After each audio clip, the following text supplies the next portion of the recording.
Welcome along to the Olive Grove podcast. Great to be here. Today we're doing a bit of a deep dive, looking into a really foundational text. It's from MCS 1 Thessalonians, and we're focusing right in on chapter 1. Yeah, a really rich chapter. Our idea is to sort of unpack it, see what it means for, believers today. Exactly. So the source is this letter, right? From Paul or Shell, and Silas and Timothy were with him too. That's right. And they're writing to the Messianic community of the Thessalonians. Now, Thessalonica, that was a Roman colony, heavy Roman influence. Oh, absolutely. Yeah. Deeply Roman culture there, which makes the story of the church starting there pretty amazing, actually. It really does, because Paul's first visit, the one we read about in Acts 17, it wasn't very long at all, was it? No, quite brief. And, he hit significant opposition, particularly from some Jewish leaders there. Right, and they basically forced him out. Yeah. So picture this. Church gets planted, boom, founder has to leave. You'd worry, wouldn't you? Totally. You'd wonder how these new believers would cope. And Paul clearly did. That's why he sent Timothy back later, wasn't it? To check in on them. Ah, yes.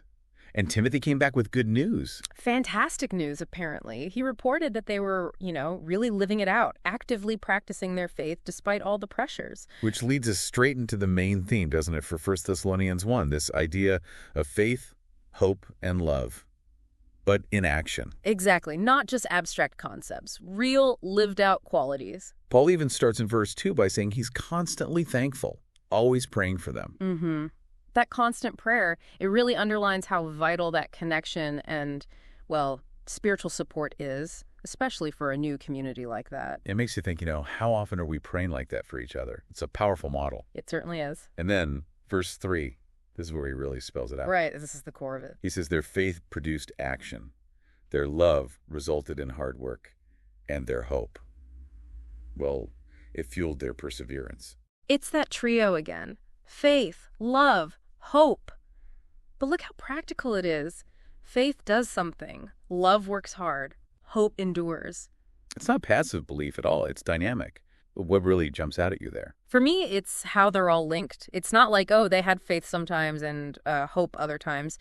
It's woven together, this sustained way of living, and suggests that, genuine faith just naturally spills out into loving action and resilience.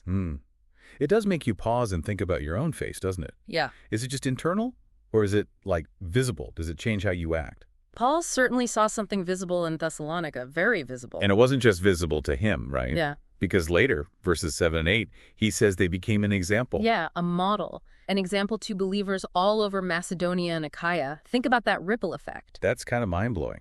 From this brief visit and facing opposition, their faith makes waves across regions. And remember, they didn't have, the internet or anything. No social media campaigns. Yeah, exactly. Their lives were the communication. Paul says their faith in God had become known everywhere, so much so that he and his team hardly needed to say anything when they went places. Wow. People already knew the story. People already knew because they saw the reality of the Thessalonians' transformed lives. That speaks volumes about authenticity, doesn't it? It really does. It wasn't just talk. Yeah. And chapter kind of wraps up by summarizing that shift, right? Turning away from idols. Yep, turning from idols to serve the true and living God. And waiting eagerly for his Son from heaven. And notice, those core things are back again. The turning, that's the faith part. The serving, that's the love in action. The waiting, that's the enduring hope. Ah, good point. It circles back. It wasn't just a one-time decision. It became their whole identity. Defined who they were as believers. It wasn't static. So the challenge for us then is, are we still turning towards God? Mm. Is our faith leading to actual service? Is that hope shaping our today? Crucial questions. Their example shows faith as this dynamic, ongoing transformation. It's active. Yeah, absolutely. And, thinking about their community, how their actions impacted others, it really makes you think about connection and support today, which actually is a good moment to mention the My Christian Space community. It's sort of a modern space for that same kind of connection, encouragement, growing together. Yeah. Like those early believers needed. We genuinely love for you, the listener, to check it out and join us. Yeah, and building on that idea of practical faith, that tangible support, we should also talk about the work of Enduring Freedom Ministries. Oh, definitely.